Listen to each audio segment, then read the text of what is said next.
124 academy में आप सभी का स्वागत है। और आज हम पढ़ेंगे ग्रोथ एंड डेवलपमेंट यानी बाल विकास।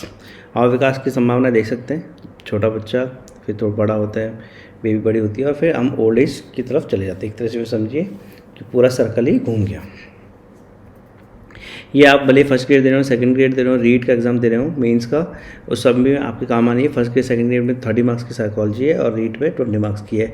और इसके अलावा भी रीड में आप देख सकते हैं प्रौद्योगिकी वगैरह, वो उसके प्लेलिस्ट में हमारी प्लेलिस्ट में अवेलेबल है, तो उन क्वेश्चंस को भी आप देख सकते हैं। और अच्छे से हमने लगभग सभी जो प्रौद्योगिकी के रिलेटेड टॉपिक्स है कवर किए हैं। आगे बढ़ते हैं, तो आइए हम देखते हैं बाल विकास।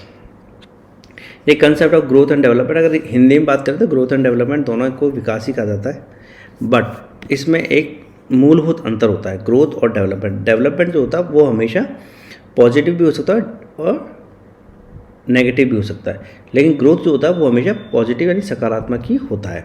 अगर नेगेटिव होता है तो उसको ग्रोथ नहीं कही जाती, बल्कि उसको डिक्लाइन कहा जाता है। तो डेवलपमेंट में एक तरीके से दो कंसेप्ट होते हैं, ग्रोथ एंड डिक्लाइन। यदि आप चारों ओर देखते हैं तो आप देखेंगे कि जन्म के बाद से विभिन्न परिवर्तन होते हैं जो बुढ़ापे के दौरान भी जारी रहते हैं, जो आप इसमें देख सकते हैं। असल में क्या होता है कि जैसे बुढ़ापा भी आया तो बुढ़ापे के साथ क्या होता है कि आपकी मेमोरी जो हो सकती है वो कम हो सकती है, आपका एक्सपीरियंस लेकिन ज़्यादा बढ़ेगा। तो ये सारे आयाम होते हैं इसमें जो डेवलपमेंट होता है। विकास गतिशील क्रमबद्ध पूर्व कथनीय परिवर्तनों का प्रारूप होता है। इसको एज इट आप लिख लीजिएगा, नोट डाउन कर लीजिएगा, क्योंकि ये पूछा जा सकता है। इस तरह के क्वेश्चन पूछे जाते हैं। कभी कभी ऐसा होता है कि विकास गतिशील क्रमबद्ध आ जाएगा और पूर्व कथनीय हटा देंगे, उसको ऑप्शन में पूछ लेंगे पूर्व कथनीय, क्योंकि ये डेवलपमेंट की डेफिनेशन है और ये वेल एक्सेप्टेड डेफिनेशन है। जैसे इस बार हुआ है कई चीज़ें, जैसे पर्सनैलिटी में हुआ कि पर्सनैलिटी स्थिर होती है कि नहीं। आपको बहुत सारे साइकोलॉजिस्ट जो अच्छे अच्छे उन्होंने बताया कि स्थिर नहीं होती, और एनसीईआरटी की बुक में साफ लिखा हुआ है स्थिर है। वो उसका हमने प्रूफ भी दिया है, जो आप हमारे जो टेलीग्राम चैनल है उस पर आप देख सकते हैं। क्या इसको ऐसे याद कर लीजिएगा, विकास गतिशील क्रमबद्ध और पूर्व कथनीय परिवर्तनों का प्रारूप है। यह गर्भाधान से शुरू होता है और ज़िंदगी भर जारी रहता है। इसका मतलब ये है कि इसमें जो परिवर्तन होता है ना, आपको पहले से पता होता है। आपको पता है कि जब बच्चा 12 साल का होगा तो उसके बाद 14 साल का होगा, 16 साल का होगा, उसका जो यौन विकास होगा जब टीनेज में पहुँच जाएगा, यानी बाल्यावस्था को पार करता है, जो टीनेज में पहुंचता है, थोड़ा अडल्ट होगा तो उसका और मेंटल डेवलपमेंट आएगा, मैच्योरिटी आएगी। अच्छा, मुझे आप एक चीज़ बताइएगा, 24 साल के लड़के और 24 साल की लड़की IQ में सबसे ज़्यादा IQ किसका होता है? ये मुझे कमेंट सेक्शन में बताइएगा। ये गर्भाधान से शुरू होता है और ज़िंदगी भर जारी होता है। ये क्वेश्चन पूछा हुआ भी है। देखिए, इसी डेफिनेशन में मैंने ऑलरेडी पढ़ाया हुआ है कि गर्भाधान जो डेवलपमेंट होता है वो पेट से ही शुरू हो जाता है। हम पहले वर्ष से चलना और दूसरे वर्ष से बात करना सीखते हैं। कभी कभी ऐसे फैक्चुअल क्वेश्चन भी आ जाते हैं कि हम क्या पहले साल में बोलना सीख जाते हैं, दूसरे साल में बात करना सीखते हैं। देखिए, विकास में दोनों परिवर्तन शामिल होते हैं, विकास और गिरावट। जैसा मैंने आपको पहले बताया था कि डेवलपमेंट के अंदर ग्रोथ और डिक्लाइन दोनों शामिल होती हैं। विकास जैसे भी आपकी जैसे बुद्धि बढ़ी है ना, मेमोरी क्षमता बढ़ी। 3 साल के बच्चे की क्षमता के अनुरूप देखा जाए तो 14 साल के बच्चे की मेमोरी क्षमता जो होती है, उसकी याददाश्त जो क्षमता होती है वो बहुत ज़्यादा होती है। लेकिन जब बच्चा 60 मतलब वो जो बालक है, अगर मान लो बड़ा हुआ 60 साल का 70 साल का हो जाएगा, तो क्या होगा कि उसकी जो ग्रोथ है वो कम हो जाएगी, यानी उसकी याददाश्त क्षमता कम हो जाएगी। तो उसमें डेवलपमेंट में दोनों ही चीज़ें शामिल है, जो गर्भावस्था से शुरू होती है और आपकी मृत्यु तक चलती रहती है, जो बुढ़ापे के दौरान देखा जा सकता है। जो गिरावट है वो बुढ़ापे के दौरान देखी जा सकती है। विकास जैविक, संज्ञानात्मक, सामाजिक, सांवेगिक परिक्रियाओं की परस्पर क्रिया से प्रभावित होता है। ये बहुत इंपॉर्टेंट है। कभी कभी इसमें कन्फ्यूज़न आ जाता है कि संज्ञानात्मक जो क्रिया उससे प्रभावित होता है कि नहीं डेवलपमेंट।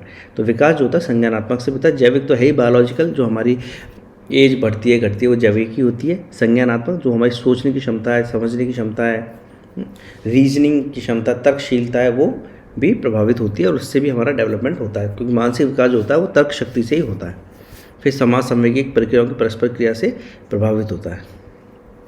इसको भी एसएटीज याद कर लीजिएगा और अपने नोट डाउन कर लीजिएगा। ये चीज़ें बहुत ज़्यादा पूछी जाती है और इसमें सबसे ज़्यादा कन्फ्यूजन होता है बच्चों को। जैविक जीन के कारण विकास माता पिता से विरासत में मिलते हैं, जैसे ऊंचाई, वजन, मस्तिष्क, हृदय, फेफड़ों का विकास आदि सभी जैविक की भूमिकाओं की ओर इशारा करते हैं, जिसमें एलीली, क्रोमोसोम वगैरह भी होते हैं। तो इसको आप देख सकते हैं। तो जैविक में हम चीज़ होती है, जैसे मैंने बताया बुढ़ापा जो पूरा होता है, ग्रोथ वगैरह सब जैविक होती है। जितनी माता पिता की हाइट होती है लगभग उसी बराबर बच्चों की होती है, थोड़ी सी कम ज़्यादा हो सकती है, उसके और दूसरे फैक्टर्स होते हैं। संज्ञानात्मक विकास में संज्ञानात्मक प्रक्रिया की भूमिका जानने, अनुभव करने की प्रक्रिया से जुड़ी मानसिक गतिविधियों से संबंधित होती है, जैसे विचार, धारणा, ध्यान, समस्या समाधान आदि।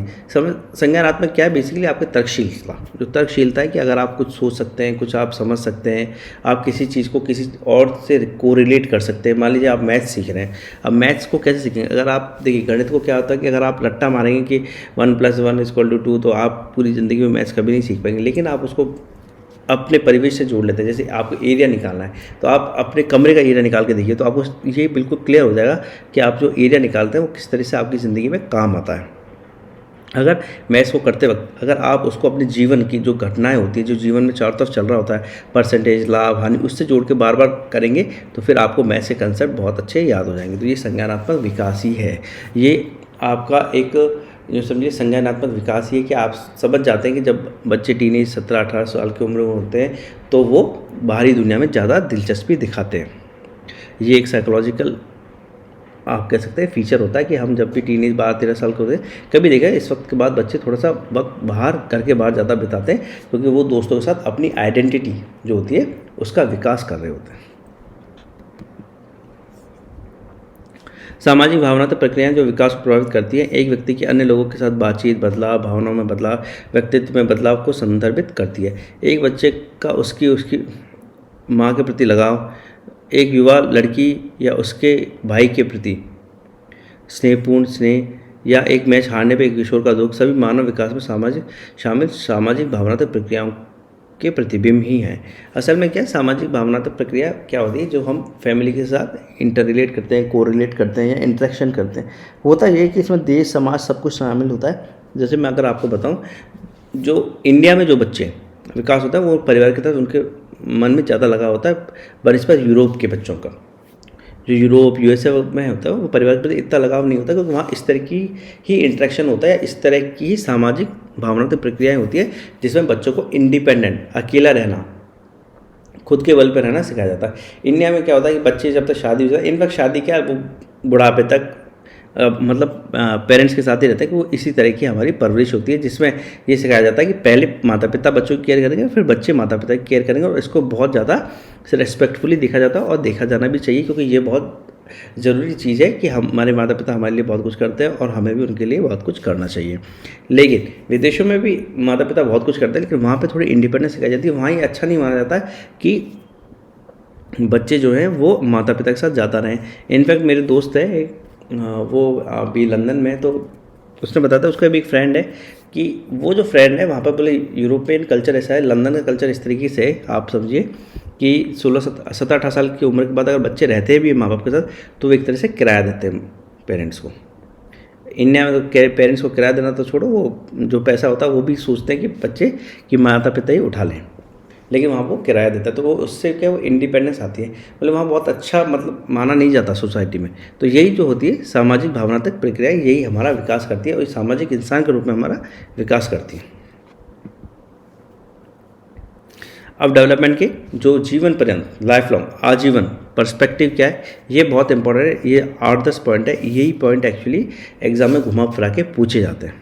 विकास आजीवन होता है, इसका मतलब ये गर्भावस्था से शुरू होता है और मरने तक चालू रहता है। फिर है मानव की विभिन्न प्रक्रिया, विकास, आर्थिक, जैविक, संज्ञानात्मक और सामाजिक भावनात्मक आपस में जुड़े होते हैं। इसमें अलग तरह की चीज़ें, जैसे जैविक विकास, संज्ञानात्मक विकास, सामाजिक भावनात्मक विकास आपस में किस तरीके से जुड़ा हुआ है, इसको अगर हम देखें और समझना चाहें तो देखिए, जब बच्चा छोटा होता है तो उसको बहुत ज़्यादा पेरेंट्स से ही लगाव होता है, या एक तरह से वो छोटी मोटी चीज़ें, जैसे कोई खिलौना इधर उधर हो गया तो उसको देखेगा, और वो अपने पेरेंट्स से बहुत ज़्यादा इंटरेक्ट करेगा, बाहरी लोगों से ज़्यादा इंटरेक्ट नहीं करेगा। आप देखेंगे छोटा बच्चा जो होता है, अगर कोई बाहरी इंसान जो उसने पहली बार देखा हो, भले उसका क्लोज रिलेटिव हो, वो अगर हाथ लगा लेगा तो बच्चा रोने लग जाएगा। लेकिन जब वो थोड़ा बड़ा हो जाता है तो उससे इंटरेक्शन सीख जाता है और उससे इंटरेक्शन करना उसको अच्छा भी लगता है। तो ये हमारे संज्ञानात्मक विकास और सामाजिक भावनात्मक विकास की ओर अग्रसर करता है। संज्ञानात्मक विकास में क्या होता है कि जैसे बच्चे क्वेश्चन पूछने लगते हैं। अब इसमें जैविक विकास कैसे इंपॉर्टेंट करता है कि देखिए 2 साल का बच्चा सवाल नहीं पूछ सकता, लेकिन उसका मेंटल डेवलपमेंट जब होगा, मानसिक विकास जो होगा उसको आप देख सकते हैं। हमारे ऑलरेडी वीडियोज़ अवेलेबल है तो उनको आप देखिएगा साइकोलॉजी के। तो जब भी उसका मानसिक विकास होगा उससे उसका संज्ञानात्मक विकास होगा। 7-8 साल के बच्चे सवाल ज़्यादा पूछते हैं, तर्क नहीं करते लेकिन सवाल ज़्यादा पूछते हैं। 13-14 साल के जब टीनेज हो जाती है, जब बाल अवस्था एक तरह से पार हो जाती है, तो वो ज़्यादा तर्कशील हो जाते हैं। भले ही उनका तर्क करने की क्षमता भी उतनी नहीं हो जितनी एक वयस्क की होती है, यानी अडल्ट बच्चे की होती है। उससे हमारा क्या संज्ञानात्मक विकास होता है, सामाजिक भावनात्मक विकास हो रहा होता है। विकास बहुत दिशात्मक होता है। कुछ लोग किसी आयाम में घटक का विकास दिखाते हैं जबकि अन्य लोग कमी दिखाते हैं। अब जैसे ये होगा, इसको आप ऐसे समझ सकते हैं कि जब आप स्कूल टाइम में होते हैं आपको बहुत सारे सब्जेक्ट पढ़ाए जाते हैं। सोशल स्टडीज़ भी पढ़ाई जाती है, हिस्ट्री भी पढ़ाई जाती है, इंग्लिश भी पढ़ाई जाती है, मैथ्स भी पढ़ाई जाती है, साइंस भी पढ़ाई जाती है, सारे सब्जेक्ट पढ़ाए जाते हैं, ठीक है। लेकिन जैसे आप बड़े होते हैं, जैसे 9वीं 10वीं आप पहुँचेंगे तो आपको हिंदी या संस्कृत में से एक चूज़ करने के लिए कह दिया जाएगा।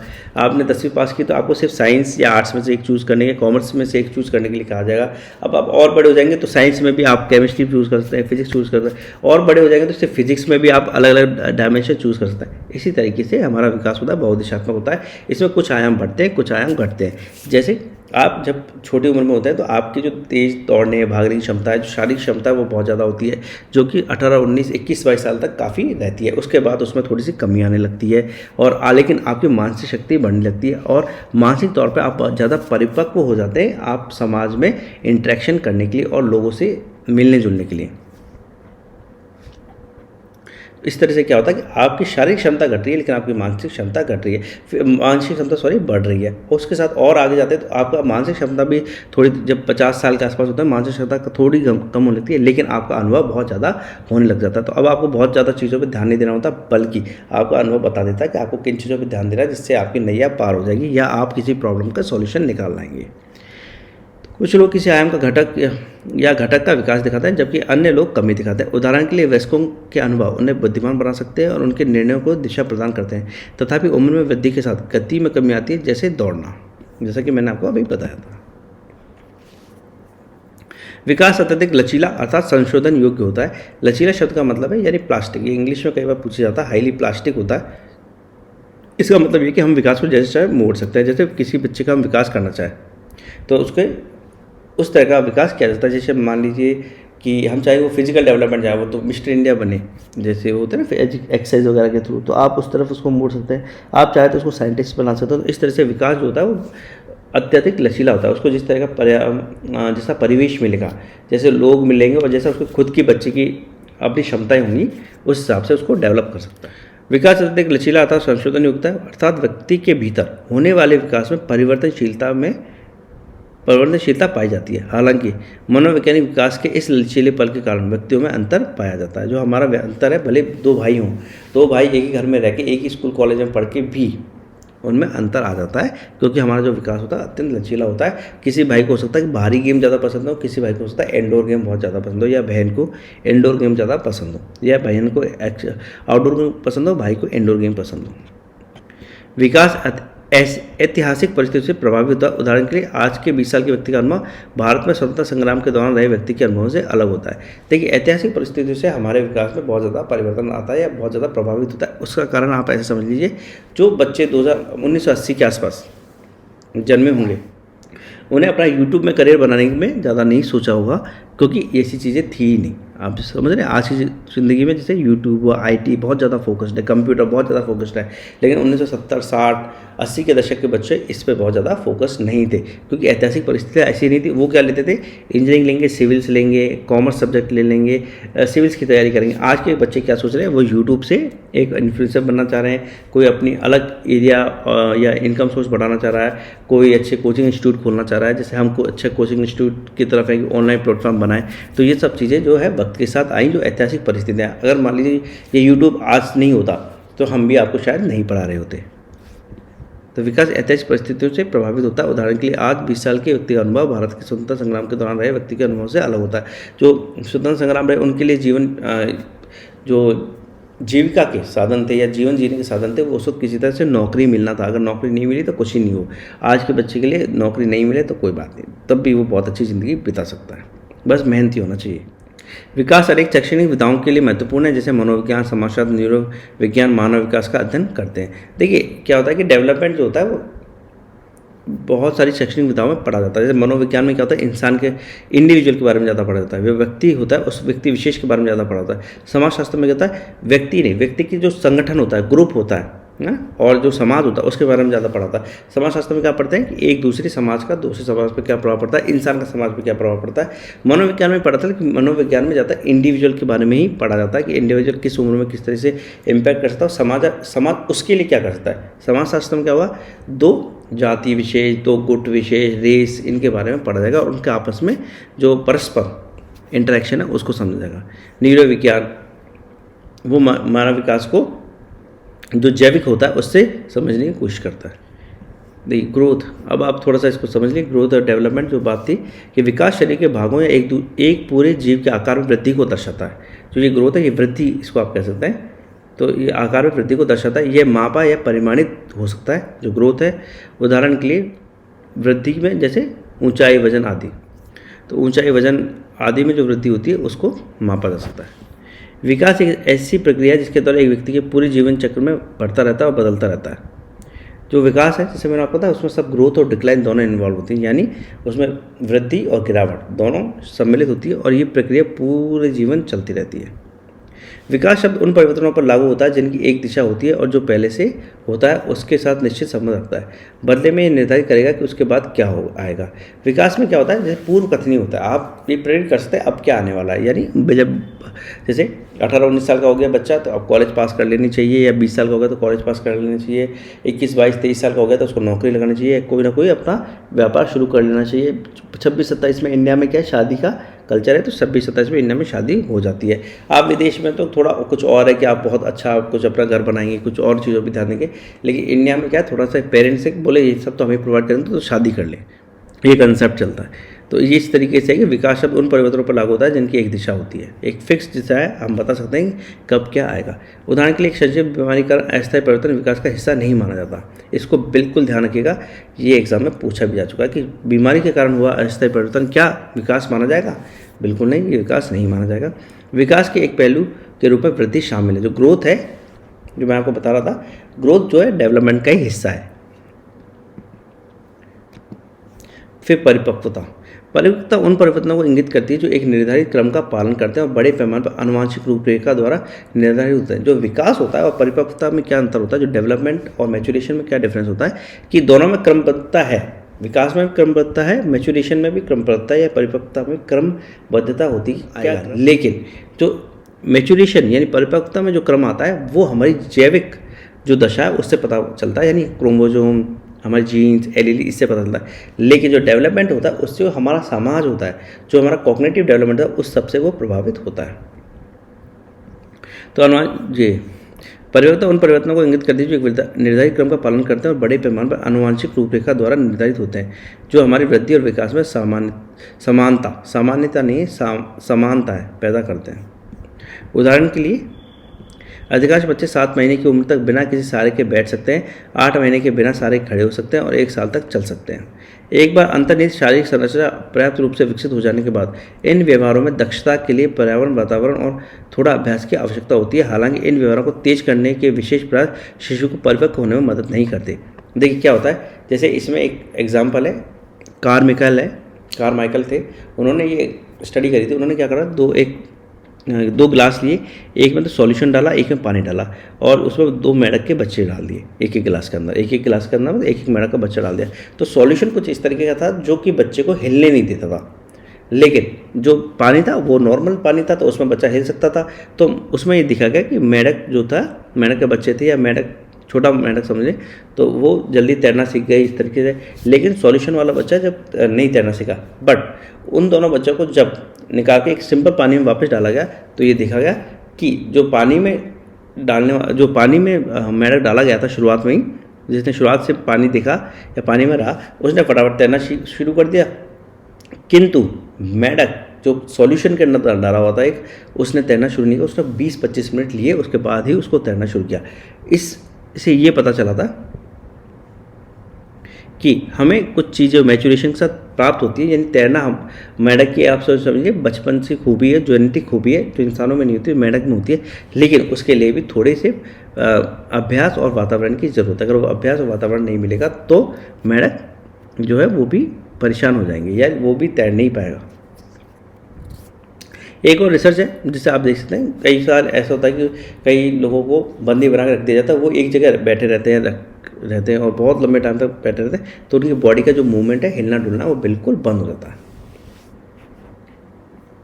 बट अगर आप चाहें कि जैसे छोटा बच्चा है और वो 1 साल की उम्र तक दौड़ने लग जाए, तो आप कितनी भी कोशिश कर लीजिए, ये थोड़ा मुश्किल होता है। उसका कारण ये होता है कि जब तक हमारी जैविक डेवलपमेंट वैसा नहीं हो जाए, यानी हमारी जीन्स जब तक डेवलप ना हो जाए, हमारी मांसपेशियाँ जब तक डेवलप ना, हड्डियाँ डेवलप ना हो जाए, तो उस तरह की हम चाहे कितनी प्रैक्टिस कर ले, उसको बहुत तेज़ नहीं किया सकता, थोड़ा बहुत इधर उधर किया जा सकता है। 1 आध महीने, 15 दिन, 20 दिन ही हो सकता है। जो बच्चा 15 दिन बाद चलना शुरू करता है, 15 दिन पहले शुरू कर दे, बहुत ज़्यादा कोशिश करे, लेकिन ये नहीं कि आप पैदा होते ही उसको रोज़ कोशिश करोगे तो दूसरे दिन ही वो बच्चा चलने लग जाए, तीसरे दिन बच्चा चलने लग जाए।